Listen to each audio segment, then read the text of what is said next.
ओम नमो भगवते वासुदेवाय नमः। श्री कृष्ण गोविंद हरे मुरारी, हे नाथ नारायण वासुदेवा। ओम नमो भगवते वासुदेवाय नमः।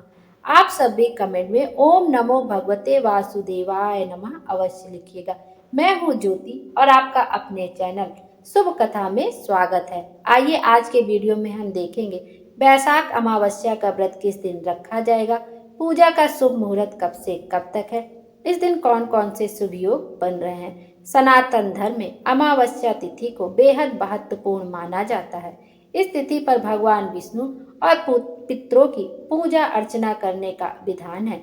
साथ ही अन्न और धन का दान करना चाहिए। हर साल बैसाख के महीने में बैसाख अमावस्या मनाई जाती है। मान्यता के अनुसार इस दिन पवित्र नदी में स्नान करने से पापों से छुटकारा मिलता है। सनातन धर्म में पितरों को प्रसन्न करने के लिए अमावस्या तिथि को बेहद महत्वपूर्ण माना जाता है। इस दिन सुबह स्नान करने के बाद पितरों को जल देना चाहिए। अमावस्या पर इन कामों को करने से व्यक्ति को पितरों की कृपा प्राप्त होती है। साथ ही जीवन में सुख समृद्धि की वृद्धि होती है। वैदिक पंचांग के अनुसार बैसाख माह के कृष्ण पक्ष की अमावस्या तिथि की शुरुआत 27 अप्रैल को सुबह 4:49 से होगी और अगले दिन यानी 28 अप्रैल को देर रात 1 बजे समाप्त होगी। इस प्रकार 27 अप्रैल दिन रविवार को बैसाख अमावस्या का व्रत रखा जाएगा।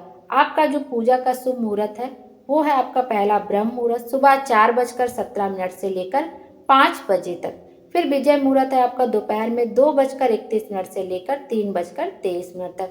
फिर गोधूली मुहूर्त है आपका शाम को 6:53 से लेकर 7:14 तक। और निशिता मुहूर्त है रात में 11:57 से लेकर 12:40 तक। बैसाख अमावस्या की पूजा विधि में आप कर सकते हैं कि बैसाख अमावस्या के दिन आप सुबह जल्दी उठ जाएं, उसके बाद स्नान कर लें, स्वच्छ कपड़े पहन लें, पितरों को जल दे दें और सूर्य भगवान को जल जरूर समर्पित करें।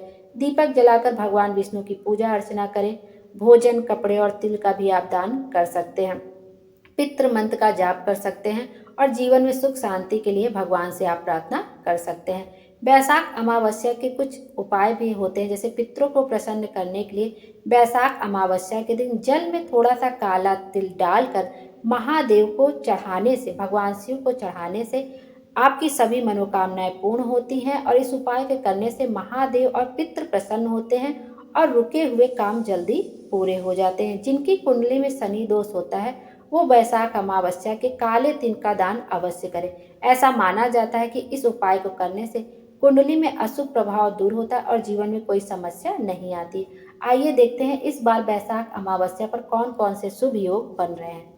इस बार बैसाख अमावस्या पर प्रीति योग और स्वार्थ सिद्धि योग का निर्माण हो रहा है। अमावस्या के दिन कुछ कार्य अवश्य करना चाहिए, जैसे बैसाख अमावस्या पर शनि जयंती भी मनाई जाती है, इसलिए शनि देव को तिल, तेल और पुष्प आदि चढ़ाकर पूजन अवश्य करना चाहिए। अमावस्या के दिन पीपल के पेड़ पर सुबह जल चढ़ाना चाहिए और संध्या के समय दीपक अवश्य जलाना चाहिए। आइए अब पौराणिक कथा का श्रवण करते हैं। बैसाख अमावस्या में एक पौराणिक कथा है। प्राचीन काल में धर्मवर्ण नाम के एक ब्राह्मण हुआ करते थे। वे बहुत ही धार्मिक और ऋषि मुनियों का आदर करने वाले व्यक्ति थे। एक बार उन्होंने किसी महात्मा के मुख से सुना कि कलयुग में भगवान विष्णु के नाम स्मरण से ज्यादा पुण्य किसी भी कार्य में नहीं है।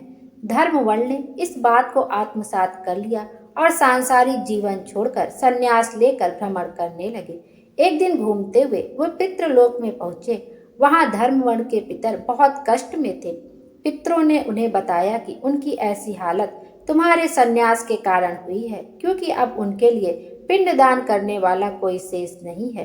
यदि तुम वापस जाकर गृहस्थ जीवन की शुरुआत करो, संतान उत्पन्न करो तो हमें राहत मिल सकती है। साथ ही बैसाख अमावस्या के दिन विधि विधान से पिंडदान करो। धर्मवर्ण ने उन्हें वचन दिया कि वह उनकी अपेक्षाओं को अवश्य पूर्ण करेंगे। इसके बाद धर्मवर्ण ने सन्यासी जीवन छोड़कर पुनः सांसारिक जीवन को अपनाया और बैसाख अमावस्या पर विधि विधान से पिंड दान कर अपने पितरों को मुक्ति दिलाई। बोलो विष्णु भगवान की जय। विष्णु भगवान हम सबकी मनोकामना पूरी करें और हमारे जीवन को खुशियों से भर दें। Thank you.